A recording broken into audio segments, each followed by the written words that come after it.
Hey, welcome back. Thanks for tuning in. Now is time for a new episode of my podcast about astrology, career, stuff like that.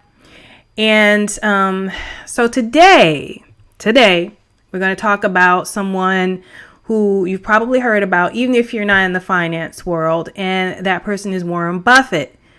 So to give you a description of him and what he's done, in case you don't really know, you've heard his name but don't really know. Warren Buffett is an American businessman, investor, philanthropist who currently serves as the chairman and CEO of Berkshire Hathaway. As a result of his investment success, Buffett is one of the best known investors in the world. As of October 2024, he had a net worth of $147 billion, making him the 8th richest person in the world. So that's a little bit about Buffett. Like I said, most people have heard of him before and they know he's a billionaire. He's very wealthy. And so the thing that I wanted to explore today is, well, it made me think about a couple of things. I watched a documentary on him, I want to say a few weeks ago, maybe about a month and a half ago. It was very interesting. And I noticed that he in particular seems to be someone who is genius level, really. And that's part of the reason he's been able to do what he did. So I wanted to spend some time exploring his chart and explore how advanced he actually is. So without further ado, let's get started. So Warren, he always focused on big ideas. And that's something that I kind of got from the documentary on him. And that has to do with him having his sun conjunct or right close to Neptune. And he also has moon in Sagittarius. So his sun is Virgo. And it's next to Neptune Virgo, but his moon is in Sagittarius. The thinking big part definitely comes from the moon in Sagittarius, I'm sure, because Sagittarius is a sign that focuses more so on the big picture than anything else. And so that was easier for him to do. As a matter of fact, his daughter told a story in a documentary about how it's very difficult to keep her father's attention for long periods of time. As a matter of fact, you have to talk to him in sound bites. And if you need him to listen to you longer than that, you need to preface the conversation before you start. Let him know, like, hey, I really need you to hang on in there for a minute. And that's just how focused he is, how much of a thinker he is, how advanced he is. It's very difficult for him to focus on one-on-one conversations, sometimes to his detriment in his personal life. But big ideas, moon and Sag, these big ideas have led to his professional growth and success, of course. His biggest gains are in partnering with others. That's the thing that I got from his chart immediately when I looked at it, because there's a lot of activity in the 7th and the 8th house. And 7th house rules partnerships. And then the 8th house is considered a money house. It's the house of other people's money. That's what they nicknamed it. And it does center around joint resources. And so here you have someone who has a lot of activity in partnerships as well as joining resources with someone else. His natal sun, that sun in Virgo, is in his 8th house. The house of joint resources and this big money house. So that was an area of concentration for him, something that he really focused on a lot. He also had his moon decadent, which I tend to track the decadents around the chart. And if you don't know what decadents are, you can always Google it. But I tend to track them around the chart, and it led me back to his 7th and his 8th house, which correlates to his businesses and his partnerships. He had a long-term partnership with someone he invested with, who passed away some years ago, but he worked with him for a very, very long time. He also has his moon in the 11th house. And the 11th house is another money house. I consider it the third money house, and it rules money from your career, but also money from acquisitions. So if you don't know, Warren Buffett would buy companies with, they said, one last smoke left in its butt. So basically, I guess you could say he would really analyze the financial information for a company, and if he determined that it was got close to the end, he could get the most out of it, then he would use that. He would use that to determine, okay, this is the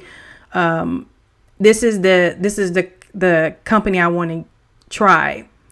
And by the way, if I'm not mistaken, Warren has Scorpio, I think, over his 11th house. I want to say, let me track. I'm not looking at it right this second. 8th Virgo.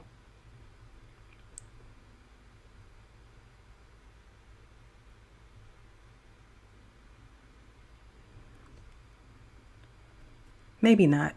So I'll take a look at that and tell you for sure. And I'll also show you as well. But that concentration on acquisitions is what that comes from, and that's what led to him taking a trip down that world and actually succeeding in it. So I did just look, and yes, he does have Scorpio over his 11th house. So that's what made me think about these acquisitions and him basically wanting to participate in it when they're like almost on their last leg, because Scorpio, as well as the 8th house and Pluto, has a connection to death or endings. And so I found it funny, ironic, I guess you could say, that he wanted to only buy companies that were at one time by companies that were close to their end, and he would profit off of that. And so Scorpio over the 11th house is a person who may profit from things like that, things that are coming to the end, things that are negative or maybe not so good, but they'll find a way to turn around and make money from it. So that's kind of like what he did. So that's something that really stuck out to me. This also ties back to him partnering a lot, given that his Pluto is in his 7th house. All right. So as I mentioned before, he was quite advanced, and not only with the documentary did I come to this conclusion, but also when I read like information and Googled on him, I was surprised. Like, he really was genius level. I read that in high school, he invested in a business owned by his father and bought a 40-acre farm worked by a tenant farmer. And he bought the land when he was 14 years old with $1,200 of savings. 14 years old, he was buying land. And I think on the documentary, they said that he filed his first tax return when he was like 12. Like, he was just so far ahead of everybody else. I guess thinking about other things, participating in things that most 12-year-olds, 14-year-olds weren't even really thinking about or even understanding, but he just jumped right out there and did it. And that's something that just stuck out to me. I was like, wow, I didn't know all of that about him. We only hear about him older, and most of us probably have only seen him older. So we didn't really think about what he was like when he was a kid. You would assume he wasn't like that, but it feels like he was always like that. Always focused on something else.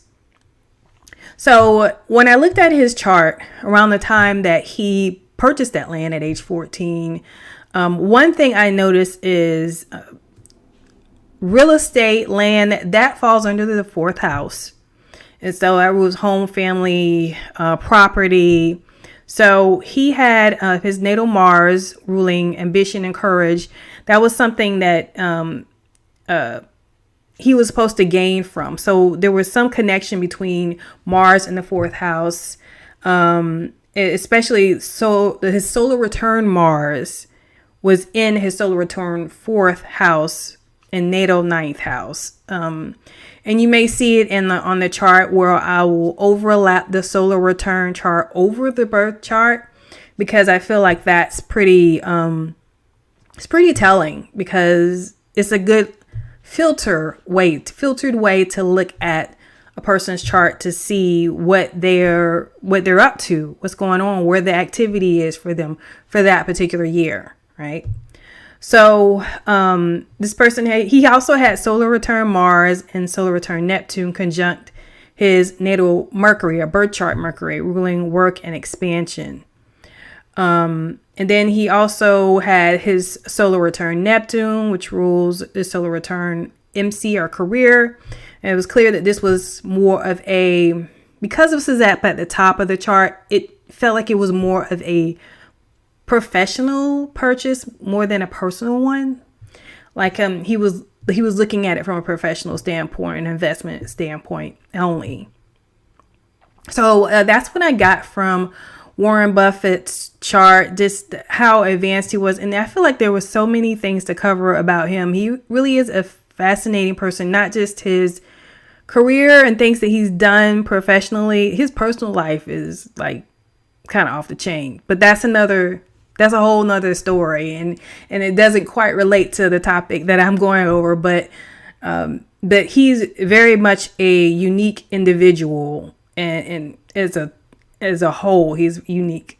So a person could probably come up with several parts to his chart and analyzing his chart. So I won't do that, but I did want to explain why I felt like he was an advanced person and how he ended up where he was because he was so advanced and almost genius level. So feel free to comment. Let me know if anything stuck out to you. If you have any of these placements in your chart, as far as a concentration on the 7th or 8th house, and what effect it has on you and what that looks like for you in your life. Until next time, I will see you later.